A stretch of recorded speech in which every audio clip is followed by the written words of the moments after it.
बांधावरची शाळा व बळीराजासाठी एक दिवस या उपक्रमाअंतर्गत आंबेगाव तालुक्यातील निगडाळे येथील जिल्हा परिषद प्राथमिक शाळेतील विद्यार्थी, शिक्षक व पालकांनी शेतकरी बुधाजी लोहकरे व गेणू लोहकरे यांच्या शेतात जाऊन बैलजोडीचा कुळप हाकत शेतात चिखलणी करण्याचा व भात रोपे लावण्याचा अनुभव घेतला।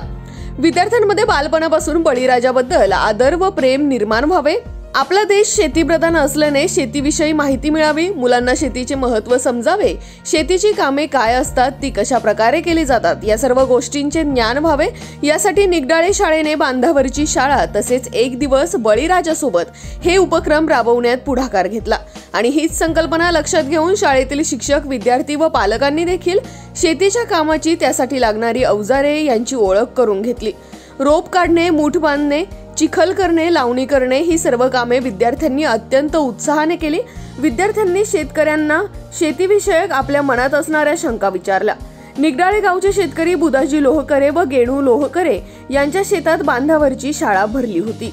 या उपक्रमासाठी शाळा व्यवस्थापन समिती अध्यक्ष वैभव लोहकरे, मुख्याध्यापिका शोभा जाधव, उपशिक्षक संतोष थोरात, पालक अनंता भोमाळे यांचे विशेष सहकार्य लाभले। शेतकरी वामन लोहकरे, जिजाबाई लोहकरे, लीलाबाई लोहकरे, सुभाष मदगे, सुनीता लोहकरे, हौसाबाई लोहकरे, रेखा कुराडे, नंदाबाई लोहकरे, सुशीला मदगे, आशाबाई लोहकरे यांनी रोपांची मूठ कशी धरावी, भात रोपांचे प्रकार, रोपे किती अंतरावर लावावी आदींची माहिती विद्यार्थ्यांना दिली। या बातमीची दृश्य पाठवली आहेत आमच्या आंबेगाव ब्युरो चीफ मोहसिन काठेवाडी यांनी। पाहुयात।